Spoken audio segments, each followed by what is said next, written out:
Baha'u'llah was the teacher and the founder of the Baha'i faith. He and his teachings are believed to be prophesied in Buddhism, Christianity, Islam, Hinduism, and other religions.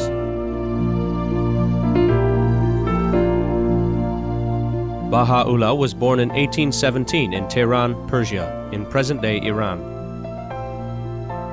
The word Baha means glory or splendor. The Baha'i faith rests on three core principles: unity of God, unity of religion, and unity of humankind.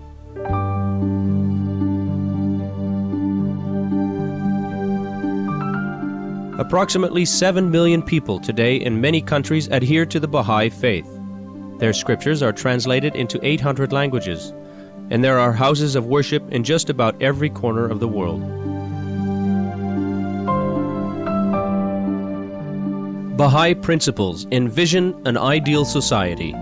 They are gender equality, elimination of all forms of prejudice, whether religious, racial, class, or national, harmony of religion and science, universal opportunity of education for all, a universal auxiliary language which all humanity can use to cooperate quickly with one another, a judicious world government, and the elimination of extremes of wealth and poverty.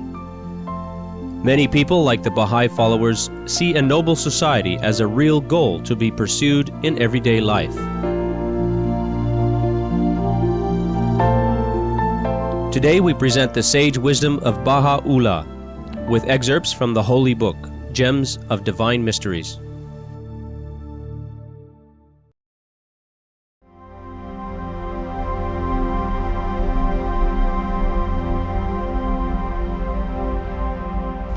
Gems of Divine Mysteries. The essence of the divine mysteries in the journeys of ascent set forth for those who long to draw nigh unto God, the Almighty, the ever-forgiving, blessed be the righteous that quaff from these crystal streams. He is the exalted, the Most High. Now that we have reached this most excellent theme and attained such lofty heights by virtue of that which hath flowed from this pen through the incomparable favors of God, the exalted, the Most High, it is our wish to disclose unto thee certain stations in the wayfarer's journey towards his Creator. Perchance all that thine eminence hath desired may be revealed unto thee, that the proof may be made complete and the blessing abundant. Know thou of a truth that the seeker must, at the beginning of his quest for God, enter the garden of search. In this journey it behoveth the wayfarer to detach himself from all save God, and to close his eyes to all that is in the heavens and on the earth. There must not linger in his heart either the hate or the love of any soul, to the extent that they would hinder him from attaining the habitation of the celestial beauty. He must sanctify his soul from the veils of glory, and refrain from boasting of such worldly vanities, outward knowledge, or other gifts as God may have bestowed upon him. He must search after the truth to the utmost of his ability and exertion, that God may guide him in the paths of his favour and the ways of his mercy. For he verily is the best of helpers unto his servants. He saith, and he verily speaketh the truth. Whoso maketh efforts for us in our ways shall we assuredly guide him. In this journey, the seeker becometh witness to a myriad changes and transformations, confluences and divergences. He beholdeth the wonders of divinity in the mysteries of creation, and discovereth the paths of guidance and the ways of his Lord. Such is the station reached by them that search after God, and such are the heights attained by those who hasten unto him. When once the seeker hath ascended unto the station, he will enter the city of love and rapture, whereupon the winds of love will blow, and the breezes of the Spirit will waft. In this station the seeker is so overcome by the ecstasies of yearning and the fragrances of longing that he discerneth not his left from his right, nor doth he distinguish land from sea or desert from mountain. At every moment he burneth with the fire of longing, and is consumed by the onslaught of separation in this world. He speedeth through the Paran of love, and traverseth the Horab, a mountain of Sinai of rapture. Now he laugheth, now he weepeth sore, now he reposeth in peace, now he trembleth in fear. Nothing can alarm him, naught can thwart his purpose, and no law can restrain him. He standeth ready to obey whatsoever his Lord should please to decree as to his beginning and his end.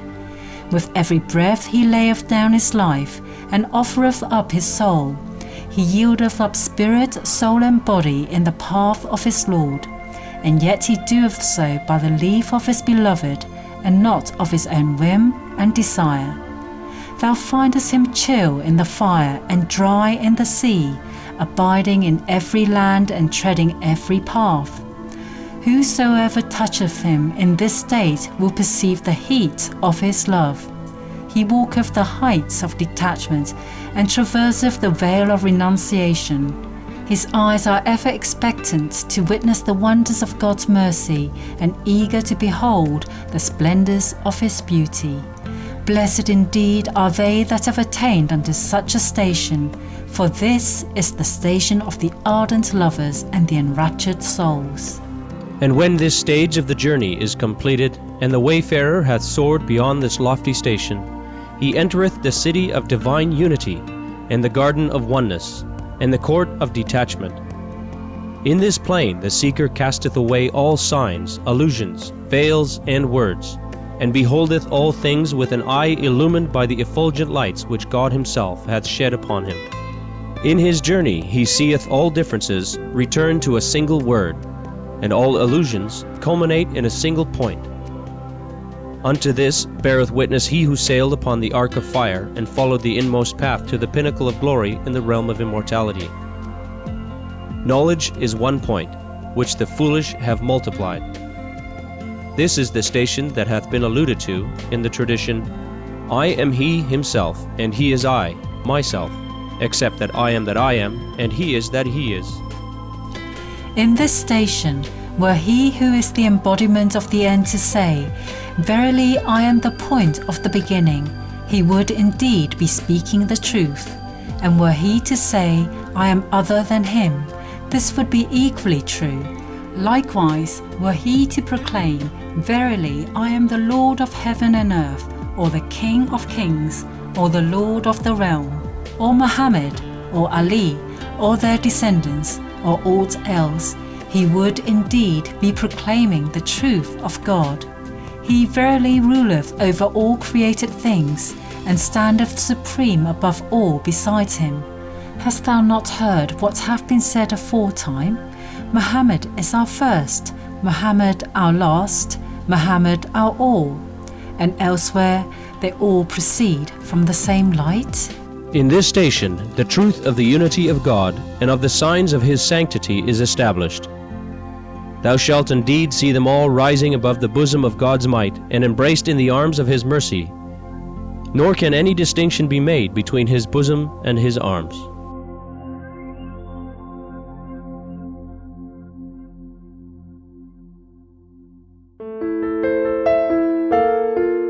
To speak of change or transformation in this plane would be sheer blasphemy and utter impiety, for this is the station wherein the light of divine unity shineth forth, and the truth of his oneness is expressed, and the splendors of the everlasting morn are reflected in lofty and faithful mirrors.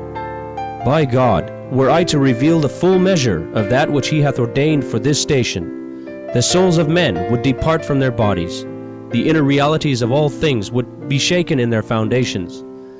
They that dwell within the realms of creation would be dumbfounded, and those who move in the lands of illusion would fade into utter nothingness.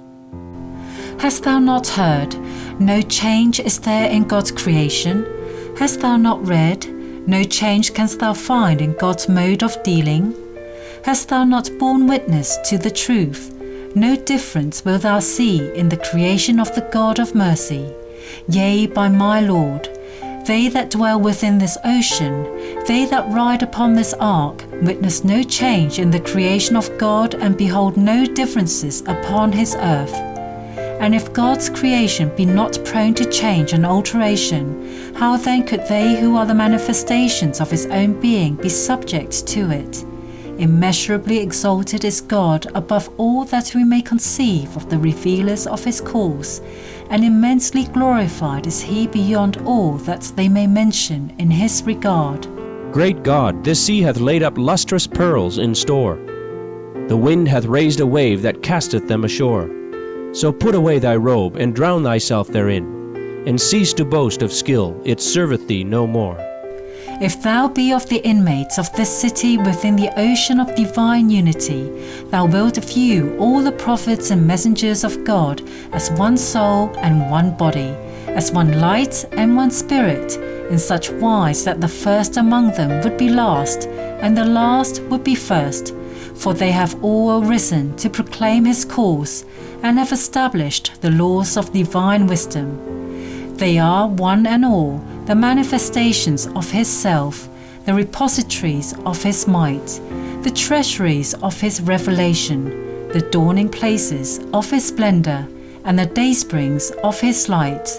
Through them are manifested the signs of sanctity and the realities of all things, and the tokens of oneness in the essences of all beings. Through them are revealed the elements of glorification in the heavenly realities, and the exponents of praise in the eternal essences. From them have all creation proceeded, and unto them shall return all that have been mentioned. And since in their inmost beings they are the same luminaries and the self-same mysteries, thou shouldst view their outward conditions in the same light, that thou mayest recognize them all as one being, nay, find them united in their words, speech, and utterance. Wert thou to consider in this station the last of them to be the first, or conversely, thou wouldst indeed be speaking the truth, as hath been ordained by him who is the wellspring of divinity and the source of lordship. Say, call upon God, or call upon the All-Merciful, by whichsoever name ye will, invoke him, for he hath most excellent names. For they are all the manifestations of the name of God, the dawning places of his attributes, the repositories of his might, and the focal points of his sovereignty. Whilst God, magnified be his might and glory, is in his essence sanctified above all names and exalted beyond even the loftiest attributes. Consider likewise the evidences of divine omnipotence both in their souls and in their human temples, that thine heart may be assured, and that thou mayest be of them that speed through the realms of his nearness. I shall restate here my theme, that perchance this may assist thee in recognizing thy Creator. Know thou that God, exalted and glorified be he, doth in no wise manifest his inmost essence and reality. From time immemorial he hath been veiled in the eternity of his essence and concealed in the infinitude of his own being. And when he purposed to manifest his beauty in the kingdom of names, and to reveal his glory in the realm of attributes, he brought forth his prophets from the invisible plane to the visible, that his name, the manifest, might be distinguished from the hidden, and his name, the last, might be discerned from the first, and that there may be fulfilled the words, He is the first and the last, the seen and the hidden, and he knoweth all things. Thus have they revealed these most excellent names and most exalted words in the manifestations of his self and the mirrors of his being. It is therefore established that all names and attributes return unto these sublime and sanctified luminaries. Indeed, all names are to be found in their names, and all attributes can be seen in their attributes.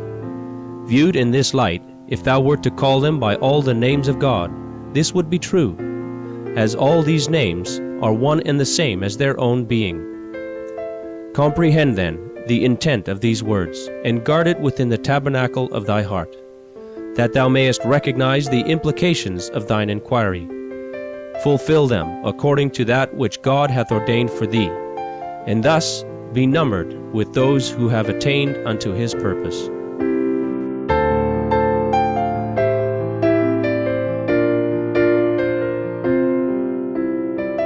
Thank you for your company on today's episode of Between Master and Disciples, here on Supreme Master Television. Animal World, Our Co-Inhabitants is up next after noteworthy news. Farewell, and God bless.